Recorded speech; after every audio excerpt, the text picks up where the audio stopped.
¿Qué tal, amigos? ¿Cómo están?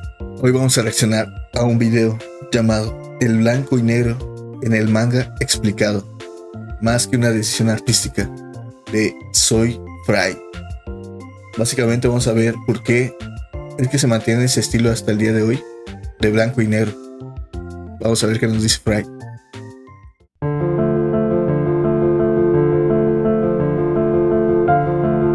El ser humano tiene una pulsión por imitar la realidad, ya sea a través del cine, la fotografía o incluso los videojuegos. Y la realidad, nuestro mundo, lo vemos a todo color. La propia industria cinematográfica consiguió reproducir películas a color antes que con sonido. Qué curioso entonces que una industria tan grande como la del manga siga produciéndose en blanco y negro. ¿Es una cuestión artística, cultural o económica? Te lo cuento. Vamos a ver, es bastante interesante la verdad saberlo, porque sí es curioso que con toda la tecnología que hay actualmente siga siendo un papel en blanco y negro. Cuento todo en este vídeo.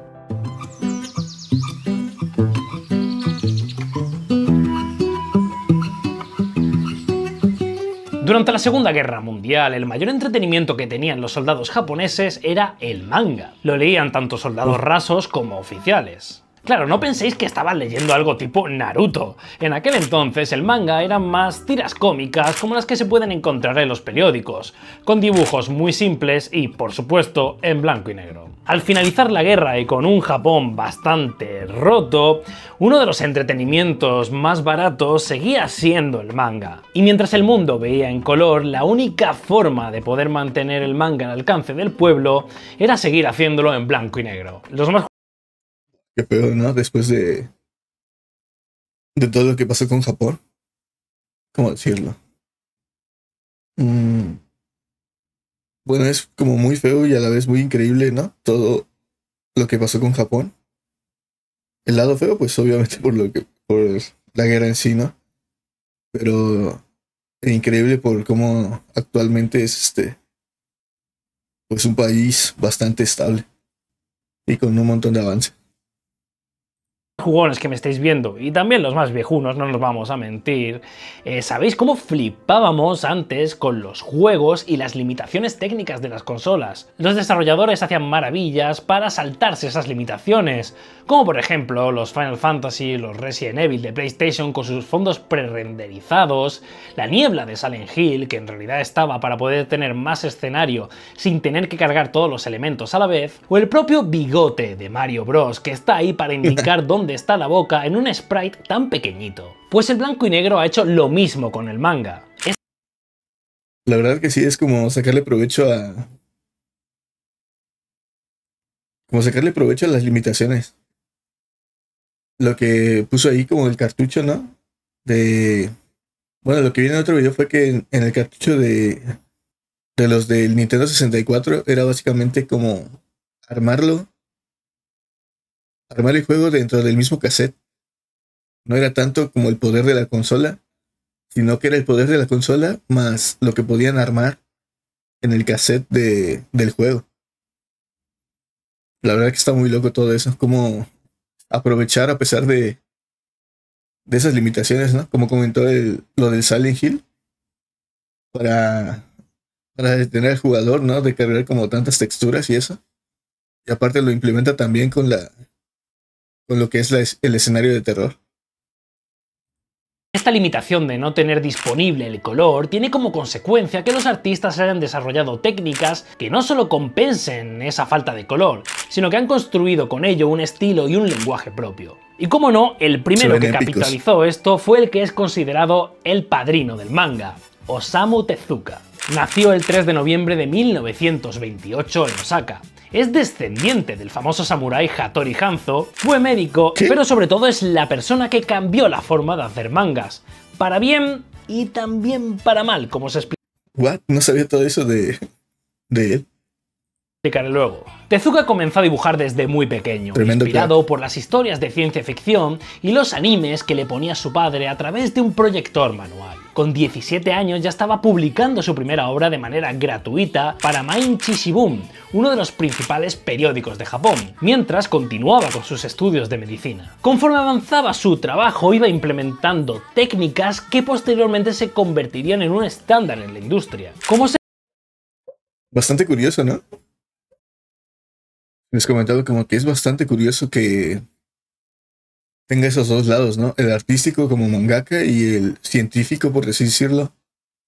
Y el científico, por así decirlo, de ser médico o doctor. Como os he dicho, el manga pasó varios años siendo básicamente tiras cómicas bastante planas. Tezuka empezó a usar el sombreado y las tramas para transmitir profundidad y emociones, además de contrastes de luz y sombra para dar volumen. Sus viñetas dejaron de ser fijas y utilizó una distribución mucho más cinematográfica, donde en lugar de intentar meter toda la información posible en una sola, distribuía la acción en varias. Y también fue él quien introdujo esa ruptura de las viñetas por un personaje o algún elemento que tanto impacto y dinamismo producen. Todo una locura. Ahí estaba Kimba, ¿no? Siempre me acuerdo por el capítulo de Los Simpsons. Tú puedes, Kimba. Qué locura, ¿no? También todo lo que innovó con las sombras y el romper realmente el formato. Prácticamente literalmente, ¿no? Lo rompió saliéndose de las viñetas y de lo establecido. esto lo podemos ver claramente en El Emperador de la Jungla, que por si no lo sabéis es la obra que plagió Disney para hacer El Rey León. Y por supuesto también en Astro Boy. Y si os habéis fijado, he utilizado mucho el término tiras cómicas. Y es que el manga era literalmente esto, un entretenimiento para divertirse. Fue Osamu Tezuka quien empezó a cambiar esto, dando finales tristes o agridulces. Tezuka hizo un trabajo tan bueno que prácticamente creó un manual de cómo hacer mangas. Artísticamente, la industria no tenía ninguna necesidad de pasarse al color. Pero económicamente, tras la rendición de Japón en agosto de 1945 en la Segunda Guerra Mundial, el país quedó hundido económica y moralmente. Japón perdió más del 40% de la riqueza nacional y capacidad industrial. Pero como ya os expliqué en mi vídeo de por qué la comida en el anime se ve tan bien, el país nipón en 1960 había logrado lo que se conoce como el milagro económico japonés. Gracias al impulso de la inversión industrial, la producción masiva de bienes de consumo electrónicos de alta calidad y bajo coste, y la aparición de grandes corporaciones como Toyota, Sony y Honda, Japón se... Hasta ahora, ¿no? Que seguimos diciendo como es bueno si es japonés. Por ejemplo, Sony con PlayStation, con sus teles, su sonido, los automóviles como Honda también, Toyota. Ahora que los veo así me recuerda a la película a la parodia de, no recuerdo cómo se llama la película, pero la parodia donde dicen Mitsubishi. convirtió en la segunda mayor potencia económica del mundo. Y en los 70, revistas de mangas como la Shonen Jump estaban vendiendo semanalmente 2 millones de unidades. Algo que además no pararía de crecer y convertiría a la industria del manga en una que a día de hoy vale más de 5.000 millones de euros. El país ya no es pobre, el cómic japonés se vende como churros, pero sigue sin apostarse por el color. No puede ser una cosa de coste. ¿O sí? La industria... La verdad que sí, está bien loco eso. Pero se imaginan si... No sé cuánto tardan en promedio en sacar un volumen. Bueno, sacan uno por semana, ¿no? Pero realmente en producirlo, ¿cuánto tardarán? Y es blanco y negro. A pesar de que lleva el sombreado y todo esto. Ahora imagínense si le subamos color. Debe ser carísimo, ¿no? Carísimo, más tardado, no sé. Por algo no lo estarán haciendo. del manga funciona diferente a lo que podemos pensar. Por seguir el ejemplo, la Shonen Jump, por muchos millones que venda semanalmente, es una revista que publica entre 20 y 21 capítulos de diferentes mangas, con un espacio publicitario muy reducido y sobre todo con un precio de risa, menos de 3 euros. Al final, tanto la Shonen como casi todas las revistas del estilo están enfocadas a chavales de secundaria e instituto que no pueden permitirse gastarse más de eso semanalmente, por lo que se intenta reducir al máximo los costes utilizando solo blanco y negro y usando utilizando papel reciclado. La revista completamente a color y con un papel normal se iría más del triple de su coste. Y aun con toda esta reducción de gastos, la Shonen Jump apenas genera beneficios.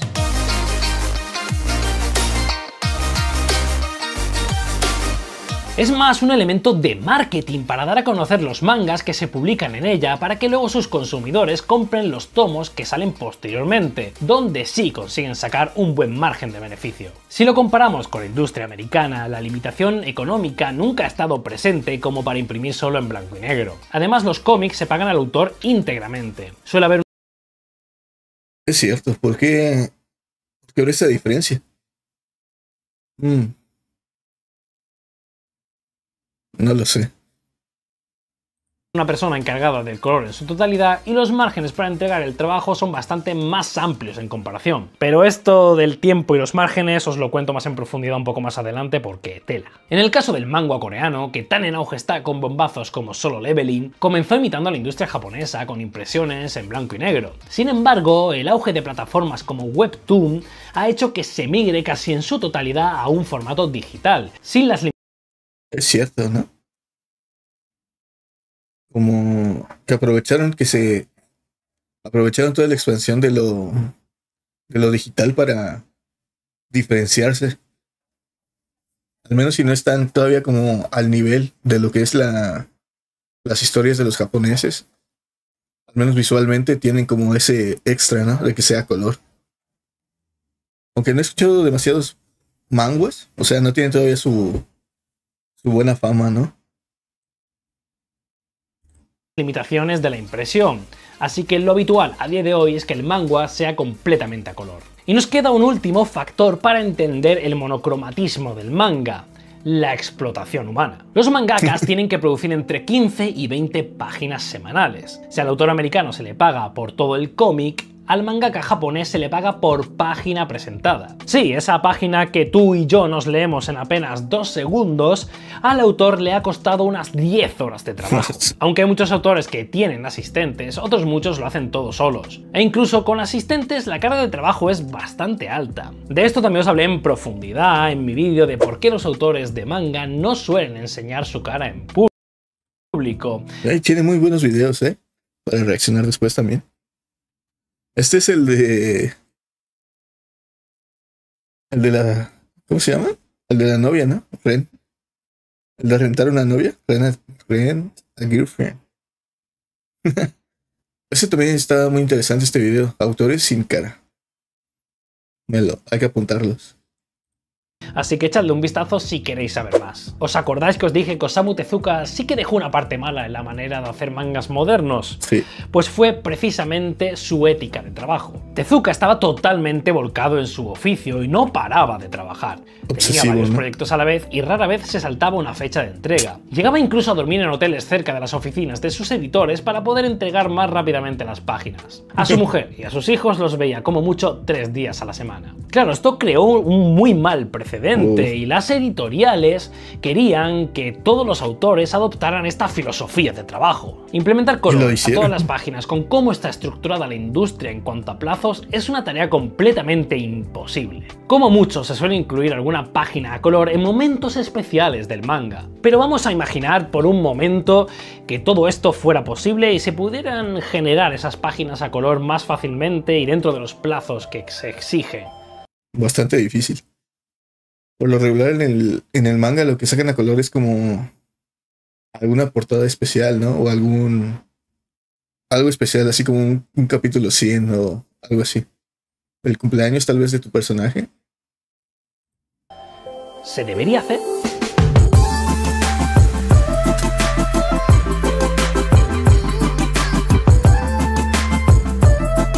Aquí obviamente depende del gusto de cada uno, pero personalmente creo que parte del gran atractivo del manga es que está en blanco y negro. Es un elemento súper diferencial, está tan bien utilizado y los autores han conseguido transmitir tanto con tan poco que para mí es un símbolo de identidad. De hecho, nos pasa que alguna vez veis esos tomos, por ejemplo, de Dragon Ball, que están completamente coloreados, le echáis un ojo y os resulta raro. A mí me pasa mucho con el cómic americano o el europeo, que me cuesta más leerlo porque el color me sobrecarga, mientras que el manga se me hace mucho más ameno de leer porque no tengo un estímulo tan grande como ese. Pero como digo, aquí realmente depende de cada uno. Dejadme en comentarios qué preferís vosotros. Pero como... Es difícil, la verdad. Pero en cuestión de manga, creo que sí prefiero su estilo de blanco y negro. Porque sorprende.